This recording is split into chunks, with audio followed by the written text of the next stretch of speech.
I did this for Capricorn, actually. Let's just do this for everyone. So what's underneath this? If we're all balanced, because this is from the bottom of the deck, right? The underlying energy. We have the Six of Pentacles. And this is about, I'm guessing a lot of you have figured out a balance in your work, in your relationships. You know, I want to get back what I put into stuff. It's a really beautiful energy to have as an underlying energy, actually. Knowing that, you know, whatever you put in, you want the same back. And this is the solution to like codependency and all of those kinds of things, or where we're workaholics and we work extra hours and we don't get paid for it. This very much says, I know my worth. I know my worth. And what was underneath that? The Fool. The Fool came up underneath that. And that's what allows you, right? When you get this kind of balanced place, it's not because you want to stay there. You get to that balanced place to allow you to take a leap of faith, to go forward. Because you're grounded enough, you're stable enough now to go chase something new, to go do something new. We'll pop that over here.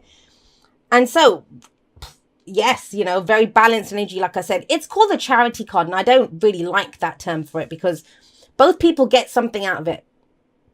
I see this as the minor arcana version of justice, because of, not just because of the scales, but there is an element of fairness and balance here. And both people get something out of it.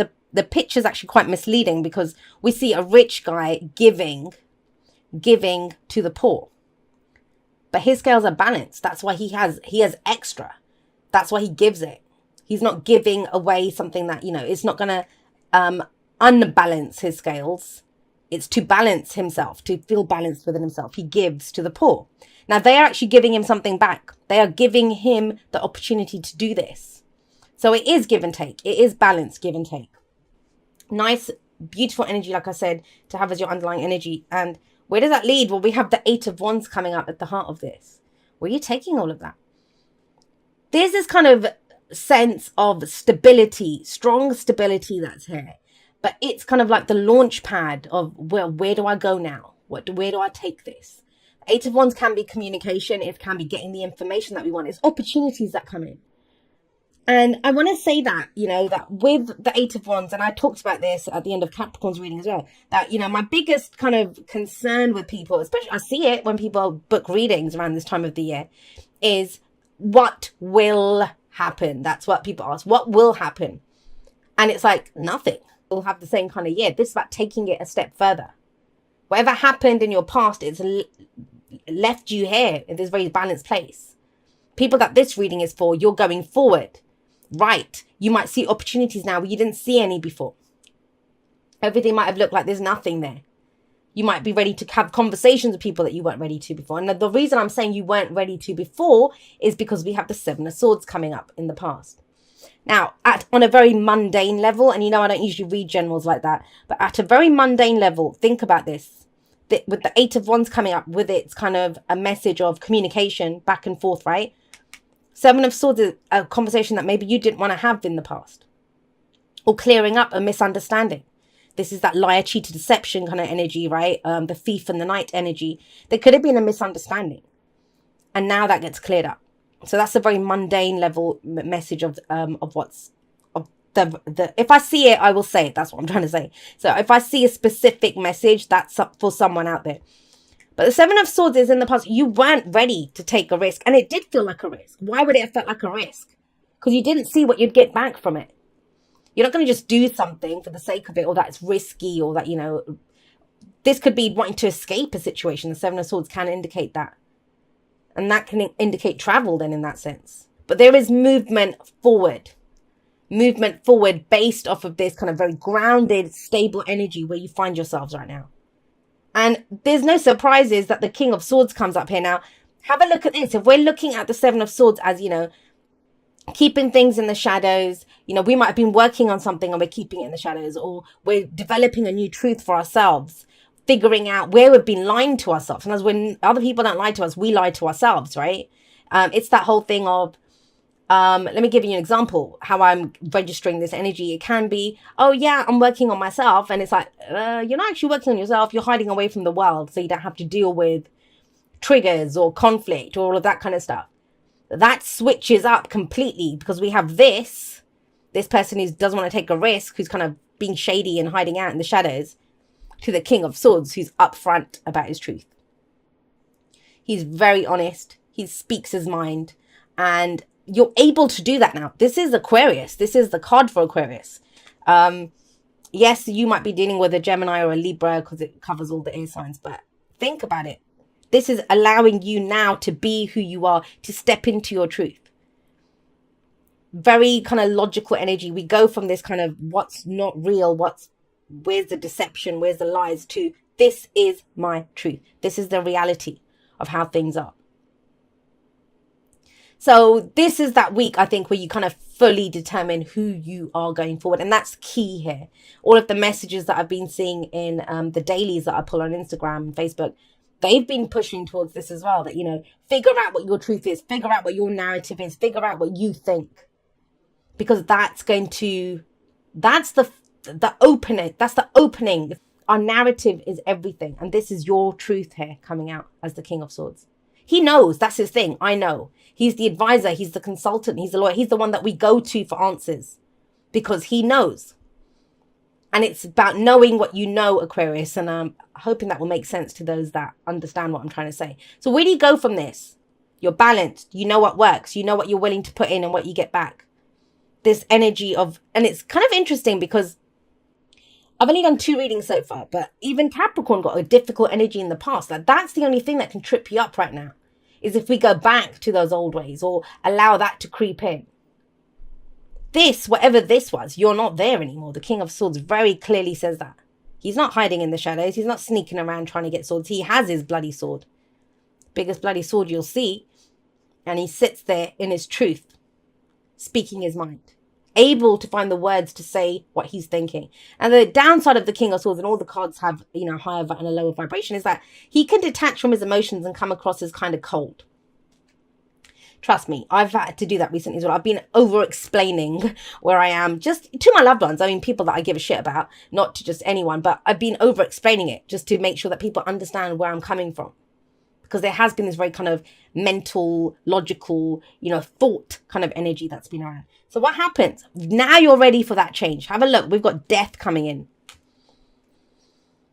This is transition. This is change. And we have movement here. We have death sat right underneath the 8 of Wands. This is the opportunities coming now. And it's almost as if nothing happens in a vacuum. I say that all the time, right? But this is the spaces that are left. From whatever has been lost, whatever you've left behind now. That's what allows this new energy to, how it comes in. Because of this, the space. This is real change. And the thing is, have a look at what the advice is around this. This is what I'm telling you. It's so important to know what your story is, what your narrative is. I look at the comments sometimes, and you know when people say, yeah, I've given up or whatever. I absolutely 100% agree with you. I 100% agree with you because that's your truth. That's your truth. Now, if that wasn't your truth, what would your new truth be? And the reason I'm going on about this is because the 3 of Wands is about your expectations. It's about your expectations. Some people are expecting more of the same. You will get more of the same. And I don't mean that in a bad way. I'm trying to show you how much power you have. And you know, sometimes we think, well, I don't know how to change what I believe. I don't know how to change what I'm thinking. I don't know how to change.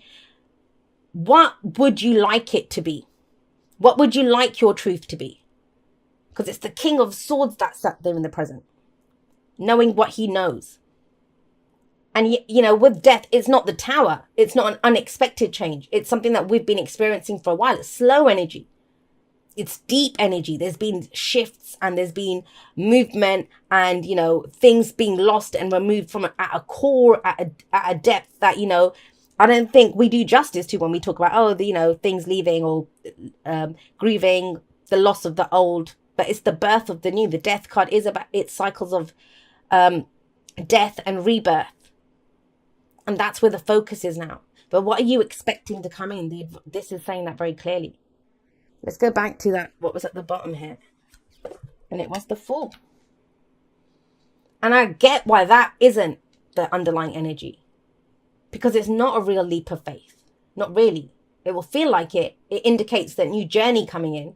This can be travel as well. Some of you might be literally traveling. Some of you could be waiting for news to come from abroad. you know, where you're going to go, or, you know, a different part of your country. It doesn't have to be overseas or anything. But it's not a real leap of faith because of that grounded energy.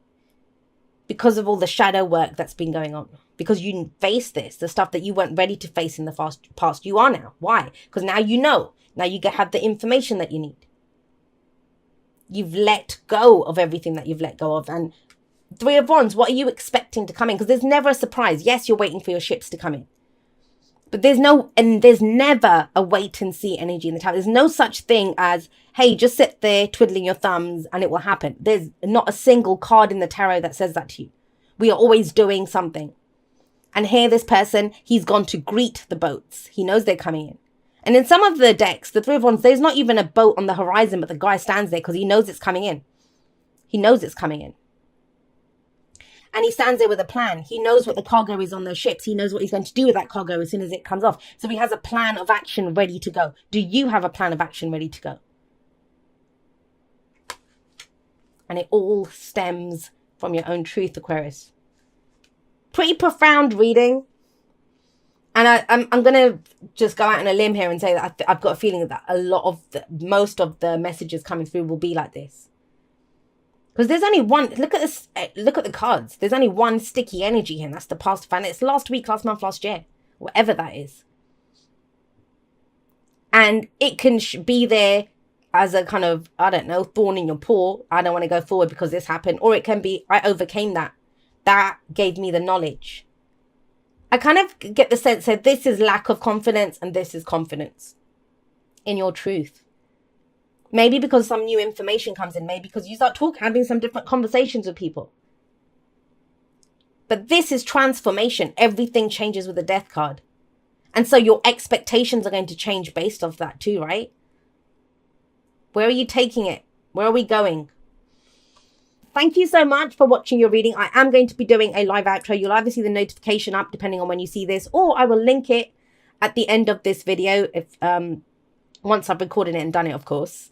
I love you guys very much. I will see you next time, but that's all for now. Goodbye.